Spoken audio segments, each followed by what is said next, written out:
My name's Terence McKenna. Frickin', I talk really deliberately, and I kind of sound like Truman Capote. But anyway, it's out there. You can look into it. It's total nonsense. Here we go. So, you duck it. What did I duck there? Smuggling, Terence McKenna arrested. So when you go looking for any of this information, you're led to Jan Irvin. You're led to Alex Jones. You're led to nonsense. You're led to Joe Rogan. It's called Demented Medium Loops. Let's see, there's a thread out there on the internet from just over a year ago. Why was Terence McKenna on the run? I mean, feel free to go back and read off of this video, but I'm sort of milling this in. Look at McKenna.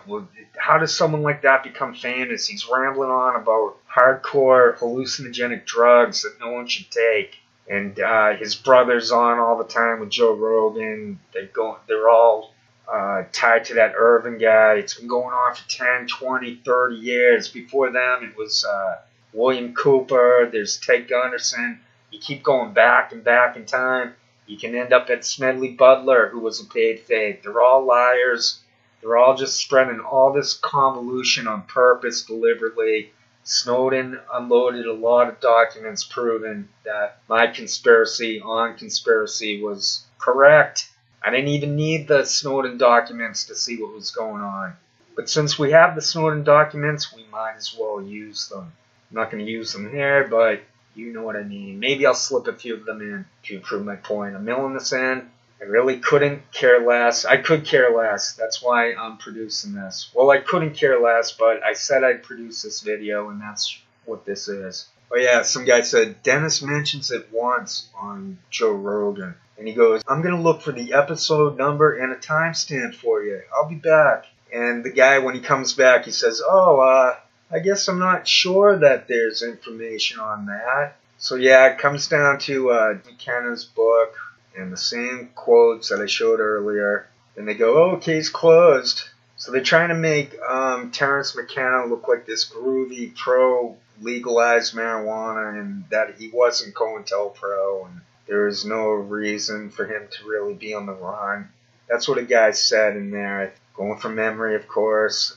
This is from a few days ago. I was going to put together a big video, but it ended up being just on Tracy Cox. Then I added in some silent movie on the middle story, which we know I can't remember anything at this point. What was that on? Why don't I remember that? Chris Hansen, I remembered. See right here, Twighead. From my understanding, drug charges weren't all that big pre-1974. Well, I actually looked into it, and actually that stuff was illegal before 1974. It was like 1965. Oh, here it is. It was 1965. Peyote was banned in the Controlled Substance Act in 1965.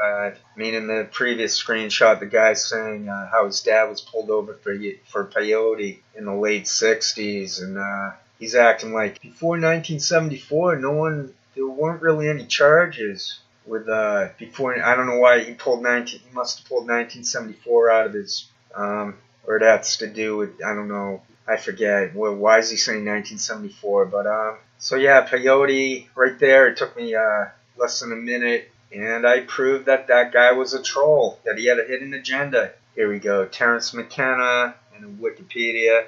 He's a Timothy Leary of the 90s. So basically, I think he was going on the talk circuit in the 80s into the 90s, and he got a little bit into the internet phase. I think he died around 2000. I'm not really prepared. I'm mailing this in. Here we go. Jan Irvin. Public speaking, right. In the early 80s, he began to go on the public speaking circuit. That reminds me of William Cooper, who was on a talking circuit. This was before the internet. It's not like the internet starts and then, oh, let's bring back COINTELPRO. No, we've been getting gaslit by the military and all these groups, alphabet groups, since probably before 1776. Most of us weren't even here then. But this has been going on a long time, all this nonsense. McKenna, extraterrestrials. I think McKenna's the one who coined the phrase machine elves.